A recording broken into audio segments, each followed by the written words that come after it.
الناس الجميلة اللي بتحب طعم التورتة الكريمة او الفانيليا بدون شوكولاتة تجمع بقى، عشان احنا هنعمل احلى تورتة من احلى حلواني وبطريقة سهلة جدا. مبدئيا انا عايزة نص كيلو سبونج فانيليا، ده دريم انا جايباه من عند مستلزمات الحلواني. لو انت مش متوفر عندك مستلزمات حلواني تقدري تجيبي الباكت ده من اي سوبر ماركت، انا حطيت لكم الصورة بتاعته عشان يكون سهل عليكم. من اي يعني بصي هايبر كده حلو شويه يكون كبير، هتلاقيها موجوده على الرفوف بتاعته عند ادوات الكيك والفانيليا والحاجات دي. بنحط عليه 6 بيضة، بنحط عليه فانيليا، بنحط عليه نص كوباية مية وبنضربهم مع بعض في العجين لمدة 10 دقايق. هتشوفوه بعد ما هيتضربوا مع بعض هيبقوا عاملين ازاي. بحضر صينية مقاس 28 ببطنها بورق زبدة وبدهنها كويس قوي بالزبدة من تحت ومن فوق فوق ورق الزبدة، عشان هدخلها الفرن على درجة حرارة 180 على الرف اللي في النص لمدة ساعة الا ربع، وابتدي اختبرها. شفتوا المنظر النهائي بتاعها عامل ازاي؟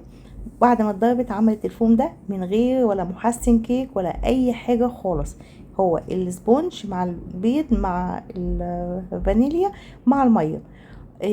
عملت معايا 3 طبقات حلوين جدا على المنشار مقاس 9، وفضلت كمان طبقة يعني فيها وش كده بس فيها برضو كيك.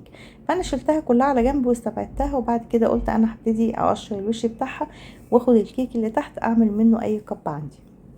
جبت الصينيه اللي انا خبزت فيها من غير ما اغسلها مفيش مشكله، وحطيت فيها اي ورق عندي بقى، كيس نايلون، سكوتش يعني الاسترتش الغذائي، مش السكوتش يا جماعه الاسترتش الغذائي، اي حاجه ابطن بس بيها الصينيه عشان بعد ما احشي الكيك فيها واجي اقلبها على الناحيه التانية تطلع معايا بسلاسه كده وما تبقاش ماسكه في الصينيه او اتبلت او كده.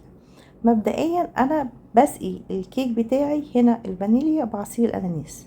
بجيب كيس فروتي باخد منه معلقه بحطها على لتر، معلقه واحده بس بحطها على لتر كامل ميه، بحط نص كوبايه سكر واقلبهم وابتدي اسقي التورته بتاعتي.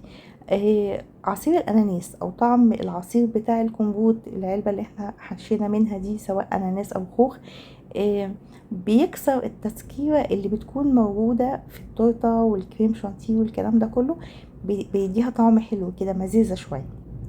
انا هنا حشيت بموس فانيليا، كنت ممكن استخدم عادي موس، استخدم كريم شانتيه عادي مفيش مشكلة. وحطيت اضافة كمان كريمة لباني طازة، خدت منها شوية وبقيت اضيف منها في الحشوة بتاعتي. الكريمة اللباني يا جماعة اللي هي وش اللبن الرايب دي بتتباع عند بتوع الألبان، بتتباع طازة زي القشطة كده، بتجيبي منها ربع كيلو وبتاخديه زي ما هي من غير خفق ولا اي حاجة، وتحطي منها كده حاجات بسيطة، بتدي طعم جميل جدا جدا في الكيكة الكريمة بالزيت. وده سر التورتة الكريمة بتاعتي، او عامة يعني التورتة الكريمة اللي بيكون طعمها حلو بيكون داخلها كريمة لباني. انا حطيت كمان هنا حشو كمبوت اناناس وخوخ، وحطيت مكسرات متكرملة يعني بندق ولوز، كنت مكرملاهم بالسكر على النار، ولما بردوا خالص كسرتهم وحشيت بيهم. الكرملة بتخليهم يحتفظوا بالقرمشة بتاعتهم وبالطعم الحلو بتاعهم كده والتحميصة، مش بيخليهم يطروا جوه الحشوة. عملت بالشريط فاكيوم من بره، الشريط ده مش بيتاكل، ده شريط بلاستيك بس عشان خاطر اوفر على نفسي التجليس الخارجي، وان انا اجلس وانه ما يتظبطش معايا، وان الكريم شانتيه يقع من على الجناب، وان التورته يبقى شكلها مش حلو، وان الصوصات اللي انا حطيتها تقع. فكل ده انت بتوفريه على نفسك، ومعظم الحلوانيه هو ده طريقه شغلهم. شريط الفاكيوم ده بيحفظ شكل الكيكه من بره مع شريط ستان حلو كده، فهتعملي تورته بشكلها هيبقى احلى من تورته الحلواني وانيقه جدا. حطيت هنا خطوط من زبده الفستق، وحطيت خطوط من اللوتس، وحطيت خطوط من الكراميل، وحطيت فتافيت كيكه ريد فيلفت كانت موجوده عندي. انا بفضل ان انا استخدم منتجات سما، يعني سعرها اقتصادي وطعمها حلو. وفي النهايه مستنيه رايكم وتعليقاتكم الجميله، والسلام عليكم.